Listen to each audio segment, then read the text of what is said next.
దేవునికి మహిమ కలుగాక.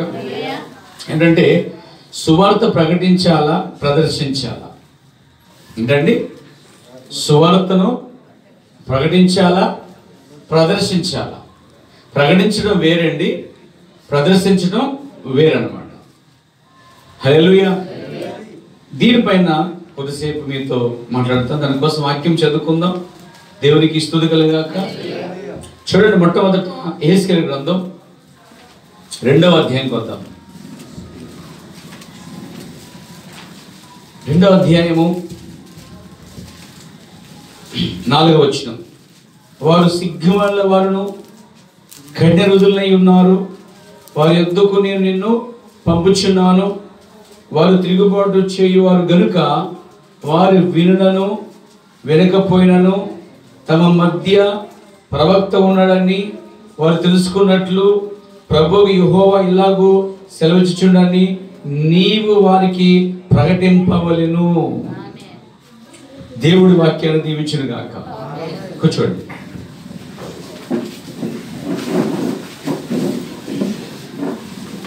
మన విషయం సువార్తను ప్రకటించవలనా, లేక ప్రకటించాలా, ప్రదర్శించాలా? బోధించే దాన్నే ప్రకటించడం అంటారండి. సువార్త బోధించబడాలి, లేక సువార్త ప్రకటించబడాలి, లేదా ప్రదర్శించబడాలా అనేది మన ప్రశ్నార్థమైన అంశం. దేవునికి స్తోత్రం కలుగాక.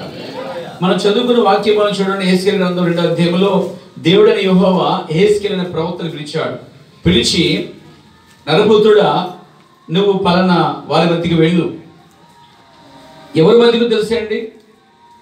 ఎవరి మధ్యకి పంపించాడు తెలుసా అతడు? దేవునికి స్తుతి కలుగాక. ఎలాంటి వారి మధ్యకు తెలుసా అండి ఆయన పంపిస్తా? మరి అన్యుల వద్దకు కాదు, కానీ సోదరులారా ఇశ్రాయేలు వద్దకే పంపాడండి. అంటే 4వ వచనం చూడండి. మరియు 3వ అధ్యాయం 4వ వచనం. మరియు ఆయన నాతో ఇలాగ సెలవిచ్చాను, నరపుత్రుడా, నీవు బయలుదేరి ఇశ్రాయేలు వద్దకు పోయి నా మాటలు వారికి తెలియజెప్పుము. నీవు గ్రహింపలేని ఏస మాటలు పలుకు జనుల వద్దకు కాదు, ఇశ్రాయేలు వద్దకే నేను పంపుచున్నాను. హల్లెలూయా. నీవు గ్రహింపలేని ఏస మాటలు పలుకు అన్య జనుల వద్దకు నిన్ను పంపడం లేదు. అట్టి వారి వద్దకు నేను నిన్ను పంపిన ఎడల వారు నీ మాటలు విందురు. అయితే ఇశ్రాయేలు అందరూ సిగ్గుమలిన వారును కఠిన హృదయులై నేను చెప్పిన మాటలు ఆలకింపనల్లక ఉన్నారు గనుక నీ మాటలు విననల్లరు. ఎదుగో వారి ముఖముననే నీ ముఖమును కఠినముగా చేసేదను. హల్లెలూయా. అంటే దేవుడు యెహెజ్కేలు పిలిచేవాడంటే ఇశ్రాయేలు వద్దకు నువ్వు వెళ్ళాలి. నేను పంపించేది అన్యుల వద్దకు కాదు, దేవుడు లేడనుకునే అన్యుల వద్దకు కాదు, కానీ దేవుడు కలిగి ఉన్నామని చెప్పి గర్విష్ఠులుగా ఉండి సిగ్గుమాలుగా ఉండి కఠినంగా ఉన్నటువంటి వద్దకే నేను పంపిస్తున్నాను అన్నాడు. అంటే మొట్టమొదటి సువార్త ఎవరికంటే దేవుని ఎరిగి ఉన్నామని చెప్పుకుంటూ సరిగ్గా లేని వారికి. Praise the lord.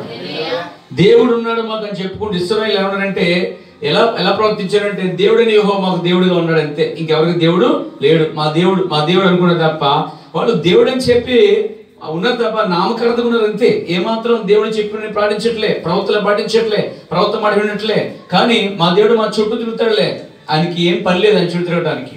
కాబట్టి నా సోదరులారా, ఇశ్రాయేలు మధ్యన దేవుడు వాళ్ళు ఎన్నుకున్నా, దేవుడు వారి కోసం ప్రవక్తలు పంపుతున్నా, కానీ వారు మాత్రము దేవుడి విషయంలో నిర్లక్ష్యంగా ప్రవర్తించారండి. అంటే ఇశ్రాయేలు యొక్క వైఖరి ఏంటంటే దేవుడు మాకు ఉన్నాడులే, పడుంటాడులే, ఎక్కడ పోతాడులే అనే వైఖరి వారి మధ్య ఉందన్నమాట అండి. సోదరులారా, వారు దేవుడి విషయంలో చాలా నిర్లక్ష్యంగా ప్రవర్తించారండి.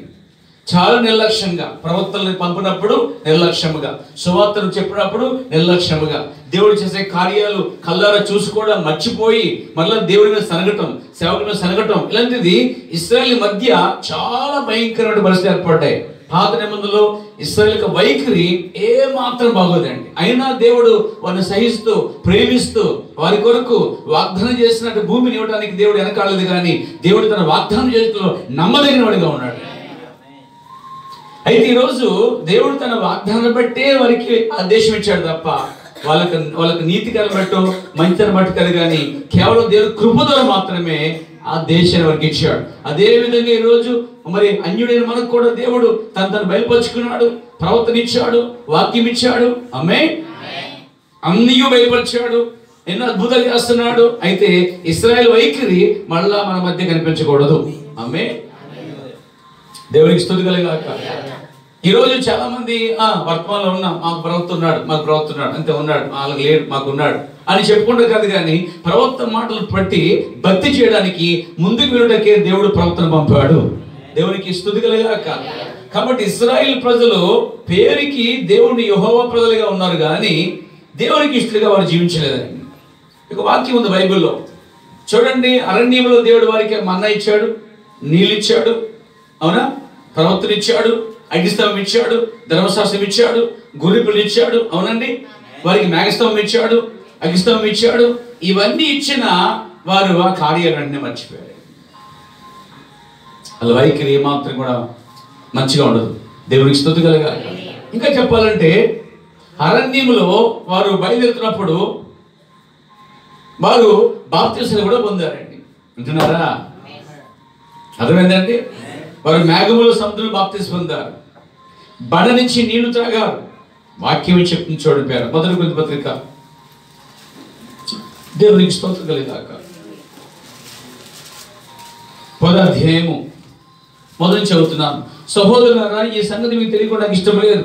అదేమనగా మన పితరులందరూ మేఘం క్రింద ఉండేది, వారందరూ సముద్రంలో నడిచిపోయేది, వారందరూ మోషేని బట్టి మేఘంలోను సముద్రంలో బాప్తిస్మం పొందిరి, అందరూ ఆత్మ సంబంధమైన ఒకే ఆహారం భుజించిరి, అందరూ ఆత్మ సంబంధమైన ఒకే పానీయమును పానం చేసిరి.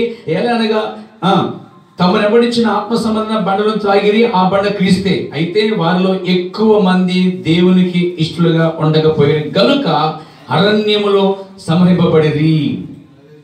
అర్థమైంది? ఇప్పుడు దేవుడు వారికి అన్ని ఇచ్చేశాడు, అయినా వారు దేవునికి ఇష్టలుగా జీవించలేరు. వింటున్నారండి?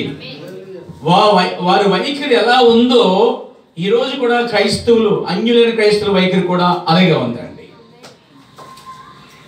మాకు పుస్తకాలు ఉన్నాయి, మాకు ప్రవక్త ఉన్నాడు, మేము ప్రభుని నమ్ముకున్నాం, బాప్తిస్మం పొందేస్తాం, మనతో సరిపోద్ది అంటున్నారు. కాదు కాదు కాదు, ఇంకా భక్తి చేయాలి, ఇంకా ప్రార్థన పెంచుకోవాలి, ఇంకా ఉత్తమాలు చదవాలి, ఇంకా దేవునికి సాక్షిగా ఉండాలి, నువ్వు రక్షించబడాలి, నీ ద్వారా నీకు రక్షించబడాలి, నువ్వు ఆసక్తిగా ఉండాలి, నువ్వు చెలరిపోకూడదు, నువ్వు వెలిగించబడాలి, అనేకులు నీ ద్వారా వెలిగించబడాలి, నువ్వు మండుతూ ఉండాలి, ఇతరులను మండిస్తూ ఉండాలి. పేర నువ్వు దేవుని సన్నిధికి వస్తూ ఉండాలి, నీతో పాటు నీకు తీసుకొచ్చేవాడు ఉండాలి. అంతే తప్ప మా దేవుడు మాకున్నాడు, మాకు సరిపోద్ది, మా ఫ్యామిలీ సరిపోద్ది, మా సంఘం సరిపోద్ది, ఒక పాస్టర్ ఉన్నాడు, ఒక చిన్న సంఘం ఉంది, సరిపోద్ది, తింటూ పని చేసుకుంటూ వస్తూ చర్చకు రావడం మాత్రం కానీ నువ్వు మాత్రము బయటికి వెళ్ళి దేవుని కొరకు సాక్షిగా ఉండి నీ ద్వారా అనేక ఆత్మలు నరకంచె నుంచి దేవుని నడిపించబడాలి.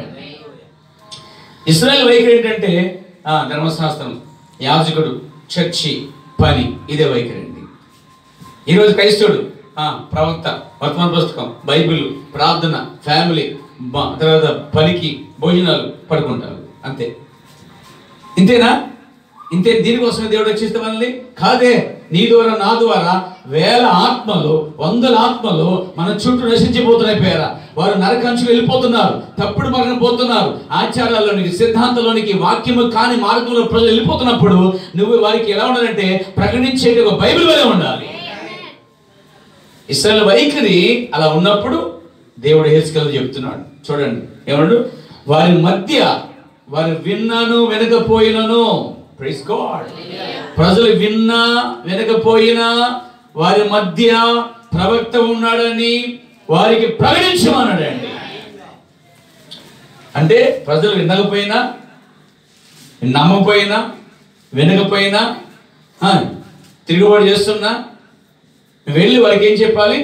యెహోవా ఇలాగు సెలవిచ్చుచున్నాడు, ప్రకటించము అన్నాడండి. ప్రదర్శించడం కాదు, సువార్త ఎప్పుడు కూడా ప్రకటించబడవలసిందే. హల్లెలూయా.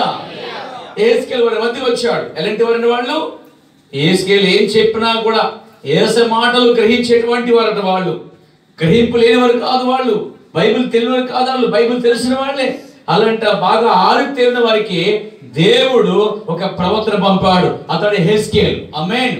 యెహెజ్కేలు ఆ దినానికి వారి మధ్య దేవుని చేత పంపబడిన ఒక ప్రవక్తగా ఉన్నాడు. కానీ ఆ జనులు ఎలా ఉన్నారంటే సిగ్గుమాలిన వారిగా ఉన్నారు. దిగంబరులుగా ఉన్నారు. చెప్పాలంటే వారు తిరుగుబాటు చేసే ఉన్నారు, కఠినృతులుగా ఉన్నారు. అయినా దేవుడు చెప్తాడు, వారు విన్నా వినకపోయినా, వారు అంగీకరించకపోయినా యెహోవా ఇలాగూ సెలవిస్తున్నాడని ఏమని చెప్తావు? మీ మధ్య ప్రవక్త ఉన్నాడని ప్రకటించాడని నడిపారా. యెహెజ్కేలు ఆ దినానికి ప్రవక్తగా ఉన్నప్పుడు దేవుడు చెప్పిన మాట ఏంటంటే, వారు వినకపోయినా మీ మధ్య ప్రవక్త ఉన్నాడని ప్రకటించమని చెప్పినప్పుడు మన కాలంలో కూడా ఒక ప్రవక్త ఉన్నాడని ప్రజలు వినకపోయినా మనం ఏం చేయాలి? ప్రకటించవలసింది ప్రియారా. అంటే సువార్త మనం ప్రకటించేవారిగా ఉండాలి. ఇంట్లో పిల్లలు, కుటుంబం, సేవకుడు, వారి కుటుంబం అందరూ కలిపి దేవుని సువార్తను ప్రకటించడంలో ముందడి వేయాలి. ప్రకటించాడు కొడుకే దేవుడు పిలిచాడు. హల్లెలూయా, దేవునికి మహిమ కలుగాక. అందుకని ప్రభు నమ్ముకున్న స్తోత్రం. దేవునికి వందనాలు, రాత్రి కాపాడు, వందనాలు. భార్య పిల్లలతో ఉంటాం, తింటూ పడుకుంటూ పని చేసుకుంటూ, నీ కుటుంబం మట్టుకే, నీ సత్య మట్టుకే కాదు, కానీ ఇది సువార్త ప్రపంచమంతటా నీ చుట్టూ ప్రాంతాల వరకు నువ్వు ఎంతవరకు తీసుకెళ్ళగలవో అంతవరకు తీసుకెళ్ళాల్సిన బాధ్యత మీ అందరి మీద ఉందండి, మనందరి మీద ఉంది, ఇంకా నా మీద కూడా ఉంది. దేవునికి స్తుతి కలుగాక. రక్షించబడిపోయిన తర్వాత నువ్వు చేసిన అంటే అనేకులు నీ ద్వారా దేవుని రాజ్యం నడిపించే పనిలో ఉండాలి. అయితే పొట్ట జాన కోసం జీవితం అంతా గడిపేయొద్దు. Praise the lord. ఆకలి దప్పులు అవసరమే, నిత్య జీవనంలో ఎవరిని అవసరం, నిత్య జీవనం కోసం వస్తువులు అవసరమే, పనులు అవసరమే, తిన్న అవసరమే, బట్ట అవసరమే, ఇల్లు అవసరమే. అవన్నీ వద్దట్లేదు పేద. అవి చేసుకుంటూ మరో పక్క వారి మధ్య ఆ రోజు ఒక ప్రవర్తన అంటే మన మధ్య కూడా, మన కాలంలో కూడా, ఈ దినమున, ఈ వర్తమానము, ఈ మన మధ్యలో ఒక ప్రవర్తనలే పనిచేస్తున్న వర్తమానం. దేవునికి స్తుతి కలుగాక. కాబట్టి సువార్త ఎలాంటి వారి మధ్య అంటే బాగా దేవుని ఎరిగి కూడా సరిగా లేనటువంటి వారు అన్నమాట. కఠిన హృదయులు, వారి మధ్యకి వెళ్ళి సువార్త చెప్పాడండి. మనం ఏమంటామంటే, ఎవరైనా వాక్యం చెప్తే ఏమంటారంటే, అవి ఇక్కడ ఎందుకు అందరూ ప్రభుని అనుకున్నారండి, ఇక్కడ క్రైస్తవ సంఘాలు ఉన్నాయండి, ఇక్కడ అక్కలొద్దండి, ఆ పక్క వెళ్ళండి, ఆ పక్క వెళ్ళని చెప్తారండి. మీకు తెలుసా అసలు ఇప్పుడు ఈరోజు వర్తమాన సువార్త క్రైస్తవులకి ఎన్ని సంఘాలు ఉంటే, ఎన్ని చర్చిలు ఉంటే అంత సువార్త చెప్పే అవకాశం అనుకుందండి. దేవునికి స్తుతి కలుగాక. అన్ని సబ్జెక్టులు ఉన్నాయి, పేరు దేవునికి మహిమ కలుగాక. హల్లెలూయా. కాబట్టి పాత నిబంధనలో సువార్త ప్రకటించమన్నాడండి. నోవహును చూడండి, నోవహు సువార్త ప్రకటించాడు. Praise God. 120 సంవత్సరాలు సువార్త ప్రకటించాడు. తర్వాత ఏలియా ప్రకటిస్తున్నాడు, మంచైనా వర్షమైనా పడదని చెప్పి 3 సంవత్సరములు వర్షమే రాదని ఒక సువార్తను ప్రకటించాడు. హల్లెలూయా. యెహెజ్కేలు మీ మధ్య ప్రవక్త ఉన్నాడని ప్రకటించాడు. యెషయా ఇదిగో కన్య గర్భవతి కుమారుడు కంటుంది, అతని ద్వారా విమోచన ఉంది, అతనికి ఇమ్మాయిలు పేరు పెడతారని అతను ప్రకటించాడు. ఇలా పాత నిబంధనలో ప్రవక్తలందరూ ప్రకటించారే కానీ సువార్తని వారు ప్రదర్శించలేదు. హల్లెలూయా. కొత్త నిబంధన మత్తయి సువార్త, మత్తయి సువార్త 3వ అధ్యాయంలో చూసినట్లయితే మొదటి వచనం, ఆ దినములందు బాప్తిమిచ్చు యోహాను వచ్చి పరలోక రాజ్యం సమీపించి ఉన్నది, మారు మనసు పొందుడని యూదయ అరణ్యములో ప్రకటించుచుండెను. సరే, ప్రకటిస్తున్నాడు కానీ ప్రదర్శించడం లేదు. ప్రదర్శించడం అంటే తెర మీద చూపించడం అన్నమాట. అర్థమైందండి? ఇంకా మాటలు ఉండవు, చూపులు తప్ప. బోధ ఉండదు, కళ్ళు అప్పగించి చూడటమే తప్ప. సినిమా లెక్క. ఇంకా సోదరులారా, సువార్త ప్రకటించమని ఉంది బైబిల్లో. పాత నిబంధన ప్రవక్తలందరూ ప్రదర్శించలేదు, ప్రకటించారు. కొత్త నిబంధనలో మొట్టమొదటి ప్రవక్త కనిపిస్తున్నాడు ఇక్కడ. అతని పేరు బాప్తిమిచ్చు యోహాను. ఈ యోహాను రంగం మీదకి వచ్చి యేసు కంటే 6 నెలల ముందు వచ్చి యేసు గురించి వారి మధ్య యూదయ అరణ్యమందు వాళ్ళు చెప్తాడు, మారు మనసు పొందండి, దేవుని రాజ్యం వస్తున్నది, మారు మనసు పొందండి. ఈ దేవుడే యేసుక్రీస్తు వస్తున్నాడు, మారు మనసు పొందండి. ప్రవక్త వచ్చాడు, మారు మనసు పొందండి. బాప్తిసం పొందండి, రక్షణ పొందండి, ఒక ఎత్తబడి ఉంది, సిద్ధపడండి అనేది గొప్ప ప్రకటన. దేవునికి స్తుతి కలుగాక. ఈరోజు యూదయ ప్రాంతంలో ప్రజలందరికీ అరణ్యంలో సువార్తను పాటిస్తున్నాడు అండి. ఈ తర్వాత ఎవరు వచ్చారో చూద్దాం. మార్కు సువార్త. దేవునికి స్తుతి కలుగాక. మొదటి అధ్యాయము మొదటి అధ్యాయం 14 వచనం నుండి, యోహాను చెరపట్టబడిన తర్వాత యేసు కాలం సంపూర్ణమైన ఉన్నది, దేవుని రాజ్యం సమీపించినది, మారు మనసు పొంది సువార్త నమ్మడని చెప్పుచ్చు దేవుని సువార్త ప్రకటించుచు, దేవుని సువార్త ప్రకటించుచు బైబిల్లో ఉందండి. గలిలయకు వచ్చాను అని ఉంది. అంటే పాత నిబంధనల ప్రవక్తలు ప్రకటించారు, కొత్త నిబంధనలో ప్రవక్త, మొట్టమొదటి ప్రవక్త బాప్తిస్మం అనే ప్రవక్త కూడా సువార్తను ప్రకటించాడు. అయిన తర్వాత వచ్చిన యేసుప్రభువు వారు కూడా దేవుని రాజ్య సువార్తను ప్రకటించాడండి. దేవునికి స్తుతి కలుగాక. అప్పుడు మత్తయి సువార్త 28వ అధ్యాయంలో 19వ వచనం చదువుదాం. కాబట్టి మీరు వెళ్ళి సమస్త జనులను శిష్యులుగా చేయండి, తండ్రి యొక్కయు కుమారుని యొక్కయు పరిశుద్ధాత్మ యొక్కయు నామములను కూడా బాప్తిమిచ్చు నేను మీకు ఏ సంగతులు ఆజ్ఞాపించుతునో వాటన్నిటినీ గైకొనవలెని వారికి బోధించుడి. వారికి బోధించినగా, బోధించుటయే ప్రకటించుట. బోధించడమే ప్రకటించుట, మాట్లాడటమే ప్రకటించుట. మాట్లాడటం కాకుండా చూపించడం కాదండి ఇక్కడ. దేవుని స్తుతి కలుగాక.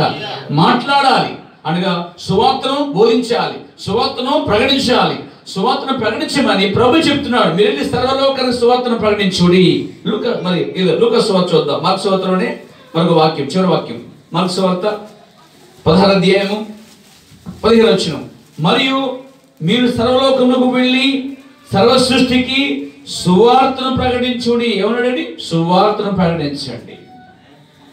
అంటే సువార్తను ప్రకటించినప్పుడు నమ్మిన వారు బాప్తిస్మం పొందుతారు, వారు రక్షణ పొందుతారు.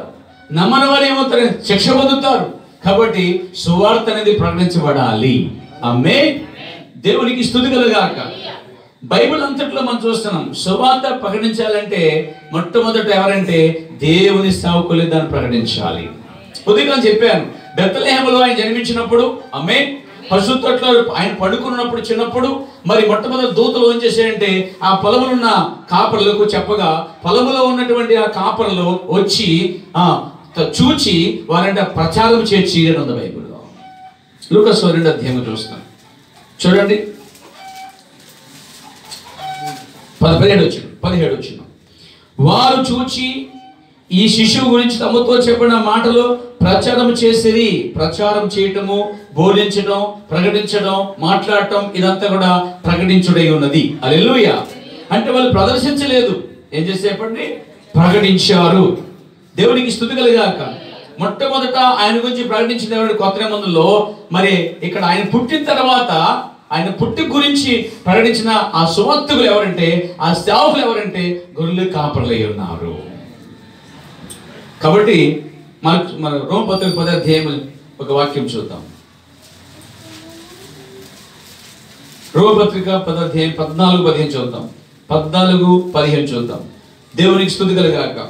చూడండి, ప్రకటించాలంటే, సువార్త ప్రకటించాలంటే దేవుడి పాత నిబంధనలో ప్రవక్తల ద్వారా ప్రకటించాడు.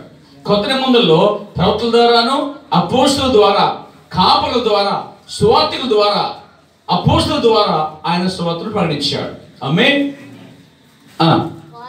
వారు విశ్వసింపని వానికి ఎట్లా ప్రార్థన చేదురు, వినని వారిని ఎట్లా విశ్వసించుదురు, ప్రకటించువాడు లేకుండా వారు ఎట్లా విందురు. అది అంటే సువార్తను ప్రకటించేవాడు ఉండాలండి. హల్లెలూయా. ఈ రోజుల్లో సువార్తను ప్రకటించేవారు లేరండి, ప్రకటించేవారు లేదు, ప్రదర్శిస్తున్నారండి. ఏమంటారంటే మా కోటాల్లో ఆకర్షణమైనది వెండి తెర అన్నారండి. ఏ తెర? వెండి తెర. ఈరోజు చాలా మంది ఏంటంటే కొద్దిసేపు 2 నిమిషాలు మాట్లాడటం, 10-15 నిమిషాలు మాట్లాడటం, 2-3 గంటలు సినిమా చూపించడం వాళ్ళకి అండి. చూడండి నా ప్రియ సోదరులారా, ఈరోజు సువార్త పండిస్తున్నారా అంటే అరే ఎందుకు ఇలా చేస్తారని అడుగుతుంటే మేము సువార్త పడిస్తున్నామండి, సువార్తను ప్రకటిస్తున్నామంటారు. అసలు సువార్త ప్రకటించే విధానం ఏంటి? హల్లెలూయా. సువార్త ప్రకటించడం అంటే మాట్లాడటం, బోధించటం. మీరు చూడండి, ఇక్కడ మన బైబిల్ చూస్తున్నాం. పాత నిబంధనలో ప్రవక్తలు నిలబడి వాక్యం చెప్తున్నారు, కొత్త నిబంధనలో యేసు నిలబడి వాక్యం చెప్తున్నాడు, తర్వాత శిష్యులు నిలబడి వాక్యం చెప్తున్నాడు, పేతురు నిలబడి అక్కడ వాక్యం చెప్తున్నాడు, పౌలు నిలబడి వాక్యం చెప్తున్నాడు. వీళ్ళు ఎక్కడ కూడా ప్రదర్శించడం లేదు, ప్రకటిస్తున్నారు. హల్లెలూయా. అయితే ప్రకటించేవాడు లేకుండా వారు ఎట్లా విందురు అంటే ప్రజలు వినాలంటే ప్రకటించేవాడు కావాలి. ఈ రోజులో ప్రకటించేవాడి కన్నా ప్రదర్శించేవారు ఎక్కువైపోయారండి. Praise the Lord. విన్నారండి? కరుణామణి సినిమా చూసి కొంతమంది రక్షింపడ్డారు అంటారు కొంతమంది. ఏంటండి? సువార్త కాదండి. దయావాడి, కరుణామణి, రాజరాజు కొంచెం చాలా సినిమాలు ఉన్నాయి ఏమండి. ఇంగ్లీష్ సినిమాలు, తెలుగు సినిమాలు చూసాక చాలా మంది ఎందుకంటే సువార్త పడుస్తామంటున్నారు సినిమాల ద్వారా. కొంతమంది అయ్యా ఏంటయ్యా క్రిస్మస్ ఏంటంటే, క్రిస్మస్ అండి సువార్త పడిస్తున్నాం అంటారు. క్రిస్మస్లో సువార్త పడిస్తున్నారా? అసలు వాసన చెప్పంటే 5 నిమిషాలు 10 నిమిషాల వాక్యం అక్కడ. సమయం అంతా ఎంత చెప్పండి? సమయం అంతా ఎక్కడికి? ఆట పాట, ఆడి పాడి, తందనాలు ఆడి, ఎలకాలు ఆడి, అలతుకుని ఆటపాటలు ఆడి. ఈ రోజంట ప్రత్యేకముగా ఏంటంటే బ్రదర్ ఏం చేస్తున్నాడు అంటే మేము క్రిస్మస్ చేస్తున్నామండి. అంటే క్రిస్మస్ చేయటం వల్ల క్రీస్తు పుట్టాడని అన్యులు తెలుసుకుంటారండి.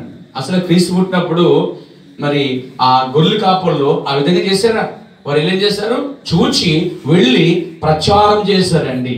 అంటే ఈరోజు సువార్త ప్రకటించాలా, ప్రదర్శించాలంటే సువార్త అనేది ప్రకటించబడాలి తప్ప ప్రదర్శించబడకూడదు. ఈరోజు క్రిస్మస్ ఏంటి? ప్రదర్శన ప్రత్యేకంగా దీంట్లో ఏంటంటే క్యాండిల్స్ అంట, కొరియోగ్రాఫ్ అంట, తర్వాత ఇంకేంటి డాన్సులు అంట, తర్వాత ఇంకేంటి క్రిస్మస్ తాత అంట, ఇంకేంటి నాటకం అంట, స్టేజ్ మీద నాటకములు. ఇవన్నీ ఏం తెలుసా? ఇవన్నీ ప్రదర్శనలు. ఇవి ప్రకటనలు కాదు, ఇవి ప్రకటించేది కాదు, ఇది బోధించేది కాదు. ఇదొక ఆట పాట, ఇదొక కేవలము ఏంటంటే కంటికి కనిపించేటువంటి కార్యాలు. సోదరులారా, బైబిల్లో వారు సువార్తను ప్రకటించారు, ప్రదర్శించలేదు. ఈరోజు క్రిస్మస్ తాత ప్రదర్శించబడుతుంది, క్యాండిల్స్ ప్రదర్శించబడుతున్నాయి, ఆడి పాడి ప్రదర్శించబడుతున్నారు. ఇంకా చెప్పాలంటే డాన్సులు, ఇంకా క్యాండిల్, ఇంకా కార్యక్రమాలు చాలా ఉన్నాయి. ఆ నాటకాలు ఇవన్నీ కూడా ప్రదర్శించబడుతూ ఉన్నాయి. కానీ అసలు బైబిల్ చెప్పేది తెలుసా? సువార్తను ప్రకటించుడి. దేవునికి స్తుతి కలుగాక. ఇంకా చూద్దాం, ఇంకొక వాక్యం కూడా మీతో పంచుకొని ఆశిస్తాను ప్యార. దేవునికి స్తుతి కలుగాక. ఇంకొక వాక్య భాగం మీతో పంచుకొని ఆశిస్తున్నాను. అదేంటంటే నా సోదరులారా, సువార్తను ప్రకటించాలి తప్ప ప్రదర్శించబడకూడదు అనేది మనం మాట్లాడుకుంటున్నాం. దేవునికి స్తుతి కలుగాక, దేవుని మహిమ కలుగాక.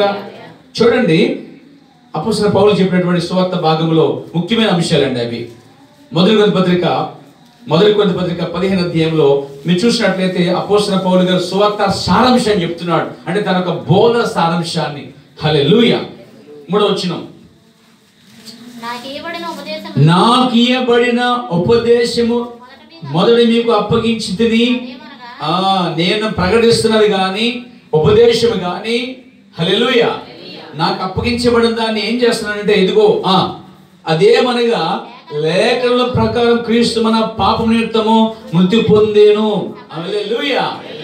యేసు మృతి పొందాడని పౌలు ప్రకటిస్తున్నాడు. ప్రదర్శించడం లేదు, సినిమాలు చూపించట్లేదు, అలాగే నాటకం చూపించట్లేదు, యాక్షన్ సాంగ్స్ కానీ యాక్షన్ కార్యక్రమాలు కానీ ఇవన్నీ ఏమీ చేయలేకపోయారా? పౌలు దాన్ని ప్రకటిస్తున్నాడు. ఏమని? లేఖనం ప్రకారం క్రీస్తు మన పాపం నిమిత్తము మృతి పొందేను, సమాధి చేయబడెను, లేఖన ప్రకారము 3వ దినమున లేపబడెను. అదే సువార్త ఉపదేశ సారాంశం. ఆయన జన్మించాడు, జీవించాడు, మృతి పొందాడు, పాతిపెట్టబడ్డాడు, తిరిగి 3వ దినాన లేచాడు. ఇందుకు మేము సాక్ష్యం అన్నారు చోట. ఆయన పునరుద్ధరణై ఉన్నాడు కాబట్టి మేము ఇందుకు సాక్షులమై ఉన్నామన్నారు. అది సువార్త అంటే. ఈరోజు యేసుక్రీస్తుని చనిపోయి సమాధి చేయబడి 3వ దినం లేచాడు అనేది సువార్త అండి.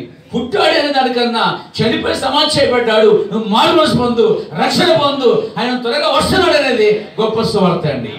హల్లెలూయా.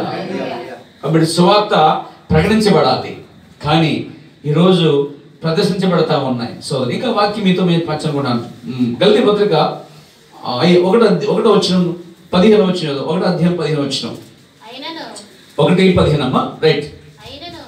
అయినను తల్లి గర్భమందు పడినది మొదలుకొని నన్ను ప్రత్యేకపరిచి తన కృపచేత నన్ను పిలిచిన దేవుడు నేను అన్యజనులలో తన కుమారుని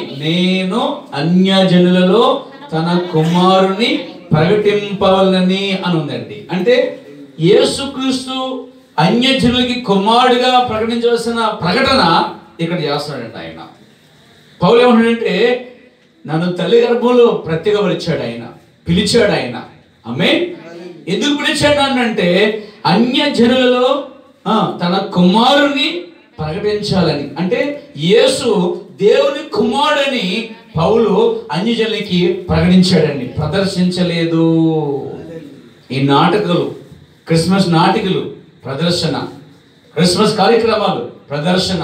కాబట్టి ఈరోజు అయ్యో ఎందుకు చేస్తున్నాం అంటే, అయ్యో వీళ్ళెవరండి, పోయిన సంవత్సరం చేస్తే 2-3 బాప్తిస్మం పొందారండి, ఏది క్యాండిల్ చూసా, క్రిస్మస్ తాపం చూసా, వాడు అలా పుడితే అలాగే తయారవుతారండి తెలుసా. వారు క్రిస్మస్ ఆకర్షణ చూసి వారు రక్షణ పొందారా, వాళ్ళు దానికోసమే వెతుకుతారు. అది లేకపోతే ఇంకా చర్చికి రారండి కాళ్ళు. అర్థమైందండి. కొంతమంది డిసెంబర్ నెలలో మాత్రం అబ్బా లేని భక్తితో వచ్చేద్దండి, వస్తే బడేషో భక్తి. ఆ 4 రోజులు యాక్షన్ సాంగ్ నేర్చుకుంటాం, నాటికలు వేయటం, తర్వాత ఆ 4 రోజులు బాగుంటాం. అంటే సంవత్సరానికి ఒక్కసారి మాత్రమే డిసెంబర్లో మాత్రమే భక్తి చేస్తూ ఉంటారు కొంత జనాలు. ఇంకా మళ్ళీ కనబడుతుంటారు చర్చిలో కానీ పాస్టర్ దగ్గర కానీ సంఘంలో కానీ కనబడండి. ఎక్కడంటే డిసెంబర్లో, నవంబర్ మొదలుకొని డిసెంబర్ దాకా మంచి ఊపులో ఉంటారు, మంచి ఊపులో మంచి తిమ్ములు ఉంటారు. అది అయిన తర్వాత మళ్ళీ కనబడండి, ఒకటి కనబడండి. ఏంటిదంతా కూడా ఒక ఆకర్షణ, జస్ట్ అట్రాక్షన్. అంటే ఆ లైటింగ్స్, కార్యక్రమాలు అవన్నీ చూసి, సాంగ్స్ అవన్నీ చూసి, అక్కడ పిల్లల్ని ఎవరిని చూసి ఆకర్షించబడి వచ్చారు తప్ప వారు వాక్యము ద్వారా పొడవబడి వచ్చిన వారు కానే కారు. ప్రదర్శించబడటము ద్వారా వచ్చేవారు సరికాదు, కానీ ప్రకటించబడి ద్వారా వచ్చేవారు సరైన వాళ్ళు. చూడండి, పేతురు నిలబడి వాక్యం చెప్పగానే 15 నిమిషాల ప్రసంగం అంట 3000 మందికి హృదయంలో వచ్చుకుందండి.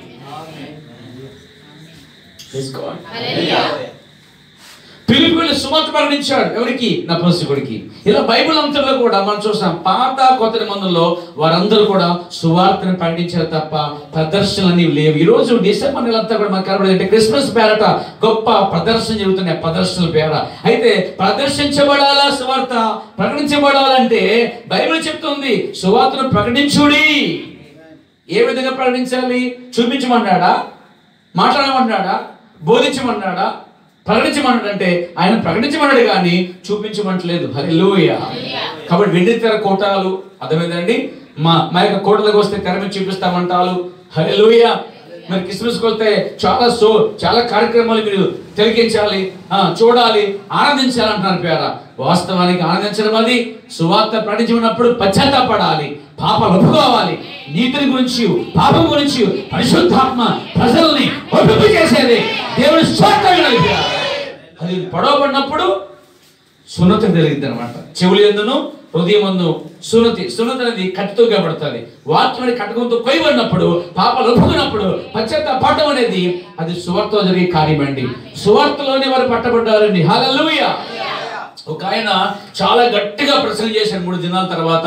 మరి అక్కడ డిఎల్ మోడీ అనే వ్యక్తి సువార్త పట్టబడ్డాడండి. నా జీవితంలో కూడా నేను ఒక సువార్త ద్వారా పట్టబడ్డాను పేరు నేను. ఓ దేవుడికి స్తోత్రం కలుగాక. ఓ నీ జీవితంలో కూడా సువార్త ద్వారా పట్టబడాలి అంటే ప్రకటించబడుతున్న సువార్త ద్వారానే ఆ వెలుగులోనికి నువ్వు రావాలి. అది సరైన విధానం. Praise God. అయితే ఈరోజు చాలా మంది ఏంటంటే, అబ్బే లేదండి మేము కూడా సువార్త చెప్తున్నాం, సువార్త అంట. ఇదివరకు కొంతకాలం చాలా కాలం కిందట కొంతమంది కొన్ని చోట్ల వీధుల్లో కరుణబడి సినిమాలు, ఆ సినిమాలు వేసి మొదలెట్టారండి. ఏంటంటే సువార్త అండి. సినిమాలు వేయటం సువార్త కాదండి, నాటకాలు వేయడం సువార్త కాదండి, క్రిస్మస్ చేయటం, ప్రజలు పిలిచి అక్కడ ఏదో చూపించటం, నో. ఆ మరియమ్మని వేషాలు వేయటం, లేదా యోసేపు వేషం వేయటం, గొల్లి కాపడం వల్లే నాటకాలు వేయటం, ఇవన్నీ ప్రదర్శించడం ఎంతవరకు వాస్తవం కానే కాదు, ప్రకటించడమే వాస్తవమై ఉన్నది. హల్లెలూయా. దేవుని మహిమ కలుగాక. ఇంకా మనం చూద్దాం గద్ది పత్రిక 1:20, అది 1వ అధ్యాయం చూడండి 8వ వచనం కూడా చూద్దాం. దేవుని స్తుతి కలుగాక. 8వ వచనం, మేము మీకు ప్రకటించిన సువార్త గాక. అదిగో మేము ప్రకటించిన సువార్త గాక. ఆమేన్. మరొక సువార్త మేమైనను పరలోకం దిగి వచ్చిన ఒక దూత అయినను మేము ప్రకటించిండలా అతడు శాపగ్రస్తుడును గాక. అంటే మేము ప్రకటించిందే సువార్త. అంటే చాలా ధీమాగా ధైర్యంగా చెప్పాడు పౌలు. ఏంటండి, పరలోక దూతను కూడా లెక్క చేయకుండా చెప్తాడు మాట. ఆమేన్. దేవుడు దూతకు లేని హక్కు ఇతనికి ఉంది. మేము ప్రకటించిన సువార్త గాక దూత వచ్చి కూడా ఈ విధంగా చెప్పడానికి, వ్యతిరేకంగా చెప్పడానికి శాపగ్రస్తులు అని చెప్తున్నాడు. దేవునికి మహిమ కలుగాక. సువార్తలో అంత శక్తి ఉన్నది, సువార్తలో జీవం ఉన్నది, సువార్తలో విమోచన ఉన్నది, సువార్తలో మరి స్వస్థత ఉన్నది, సువార్తలో పట్టబట్టం ఉన్నది. దేవునికి మహిమ కలుగాక. ఇంకా మనం చూసినట్లయితే మొదటి కొద్ది పత్రికలో మనం చదివాం, నా సువార్త అంతా కూడా ఏంటంటే, నా ఉపదేశం అంతా కూడా ఏంటంటే, లేఖన ప్రకారం చనిపోయాను, సమాధించబడను, 3 దినాన లేపబడేను అని చూస్తున్నామండి. లూకా సువార్త 24వ అధ్యాయము 47వ వచనంలో కూడా యేసు ప్రభువు చనిపోయిన తర్వాత శిష్యునికి ఇచ్చినటువంటి ఆజ్ఞ, లేకపోతే చేయవలసిన పనులు ఏం చేయాలని చెప్పాడో వారికి చూడండి. యేసు ప్రభు బతుకున్నప్పుడు సువార్తే, చనిపోయిన తర్వాత కూడా సువార్తే, ఇప్పుడు రాబోతున్నప్పుడు కూడా సువార్తే తప్ప ప్రదర్శన అనేవి చల్లవు, లేవు. హల్లెలూయా. 47 యెరూషలేము మొదలుకొని సమస్త జనులలో ఆయన పేరట మారు మనస్సును, పాప క్షమాపణయు, మారు మనస్సు ప్రకటించబడాలి. తర్వాత పాప క్షమాపణ గురించి కూడా ప్రకటించబడాలి అని చెప్పబడిందండి. అంటే మారు మనస్సు కోసం సేవకులు మాట్లాడాలి. ఆమేన్. తర్వాత పాప క్షమాపణ కొరకు వారు మాట్లాడాలి, సువార్తను బోధించాలి. ఈరోజు సువార్త అంటే కట్టే కొట్టే 15 నిమిషాలు 10 నిమిషాలు అయిపోవన్నమాట. 9 నిమిషాలు ఉంటారన్నమాట. అలా వెళ్తారండి, అలా కూర్చుంటారు, మళ్ళీ చేస్తారండి. అసలు సువార్త అనేది 10-15 నిమిషాలు రాదండి. ఓ నిజంగా సువార్త పరిశుద్ధాత్మతో అది ప్రకటించబడినప్పుడట బైబిల్ చెప్తుంది ఉదక స్థానం అనేదాన్ని. అంటే దేవుడు తన ప్రజలకు పైనుంచి శిరస్సు నుంచి చివరి వరకు కూడా వాక్యముతో తడపాలనుకున్నాడండి. ఆయన వాక్యంతో స్నానం చేయబడాలండి. 10 నిమిషాలు 5 నిమిషాలు ప్రసంగాల వలన ఏం నేర్చుకుంటారు, ఏం అర్థమవుతుంది, ఏది అర్థం కలిపారా? కానీ దేవుడు తన వాక్యముతో నింపాలని కోరుకున్నాడు. అంటే ప్రకటించడం ద్వారానే మొత్తం తెలియబడింది. సువార్త అనేది రక్షించబడిన వరకైనా, రక్షించబడిన వరకైనా, ఎవరికైనా సరే సువార్త అనేది ప్రకటించబడవలసిన. దేవునికి స్తుతి కలుగాక. ఎవరైనా పాప క్షమాపణ, మారు మనస్సు ప్రకటించబడాలంట ఆయన పేరట. దేవునికి స్తుతి కలుగాక. ఈ బైబిల్ అంతలో మనం చూస్తున్నాం. ఆమేన్, ఆమేన్. బైబిల్ అంతలో మనం దాన్ని చూస్తున్నాం. మత్తయి సువార్త 10:7 కూడా చూద్దాం ఒకసారి. 10:7 10:7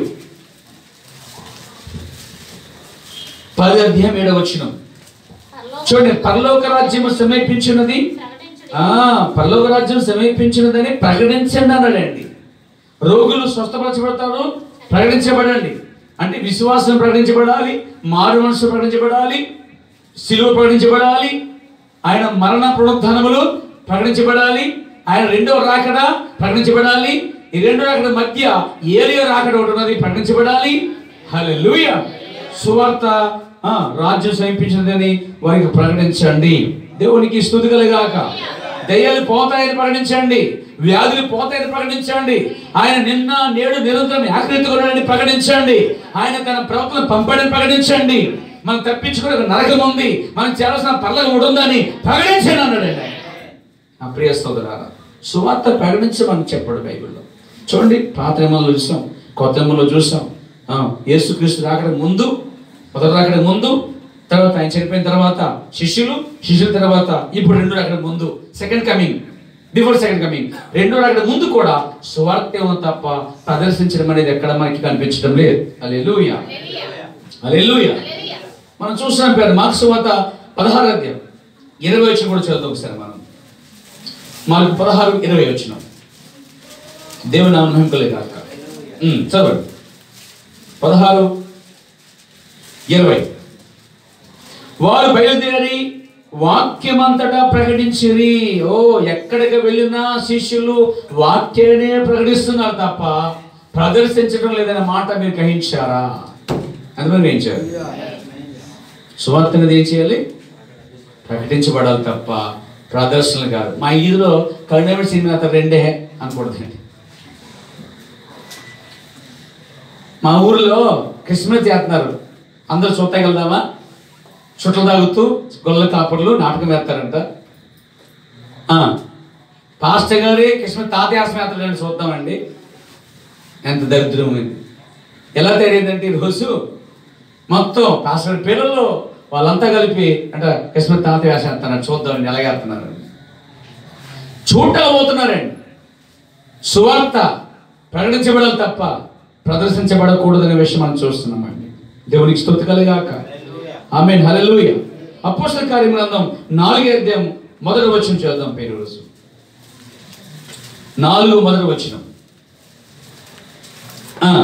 వారు ప్రజల్లో మాట్లాడుచుండగా యాజకులు దేవాలయాధిపతియు సద్దూకీయులను వారు ప్రజల్లో బోధించుటయు యేసును బట్టి మృతుల నుండి పునరుద్ధానము కలుగునని ప్రకటించుటయు చూచి కలవరపడి వారి మీదకి వచ్చి, అంటే శిష్యులు యేసుక్రీస్తు పునరుద్ధానుడని ప్రకటిస్తున్నారు.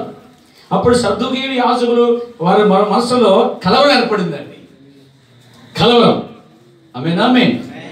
యేసును బట్టి మృతుల్లో నుండి పునరుద్ధానం, అంటే యేసును బట్టే పునరుద్ధానం ఉంది, యేసును బట్టే మళ్ళా సమర్థిరబడుద్ది, యేసును బట్టే రోగం పోద్ది, యేసును బట్టే స్వస్థత, యేసును బట్టే పాపక్షమాపణ, యేసును బట్టే పరలోకం అని వారు పాటిస్తున్నారు పేదవాళ్ళు. అయితే వారి హృదయాలు కలవరం ఏర్పడ్డాయి. Praise God. అయితే శిష్యులు మాత్రం ఏమన్నా తెలుసా? 19వ వచనం. అందుకు పేతురు యోహాను వారిని చూచి, దేవుడి మాట వినకంటే మీ మాట వినట దేవుని దృష్టికి న్యాయమా? మీరే చెప్పండి. మేము కన్న వాటిని విన్న వాటిని చెప్పకుండా ఉండలేము. ఈరోజు మీరు ఏదైతే విన్నారో, ఏమైతే చూసారో, ఏమైతే కనుగొన్నారో దాన్ని చెప్పకుండా మీరు ఉండకూడదు. అంటే చెప్తుండాలి. చెప్పడమే ప్రకటించుట. కాబట్టి శిష్యులు ప్రకటించారండి, బాప్తిస్మ యోహాను ప్రకటించాడండి, యేసుక్రీస్తు ప్రకటించాడండి, ప్రవక్తలు ప్రకటించారండి. వీళ్ళందరూ సువార్తను ప్రకటించారే గాని ప్రదర్శించలేదు. హల్లెలూయా. నాతో ఉన్నారా? ఈరోజు చాలా మంది అన్నారు, అయ్యా మేము సువార్త సేవ చేస్తామండి. ఏ సేవ అంటే షార్ట్ ఫిల్మ్ అంట. అదే సేవ. ఏంటండి? Short film. ఏం చేస్తామంటే మేము షార్ట్ ఫిల్మ్ చేస్తామండి, చిన్న సినిమా తీస్తామండి, ఈ సినిమా ద్వారా చాలా మంది రక్షింపడతారండి అన్నారండి. అదే కరెక్ట్ అయితే మరి ప్రవక్తలు, అపోస్తులు, మరి అపోస్తులు ఆ తర్వాత కాలము వారి పిల్లల కాలము వాళ్ళంతా కూడా సువార్తనే వారు ప్రకటించారు తప్ప ఎక్కడ ప్రదర్శనది లేదు. అంటే సేవకుడు మాట్లాడకుండా తెర మీద చూపించడం మాత్రమే అయితే అది తప్పు. సేవకుడు దాన్ని వివరిస్తూ తెర మీద చూపిస్తూ ఇది కార్యక్రమాలు చెప్పుతూ వివరిస్తే అది వేరే. హల్లెలూయా.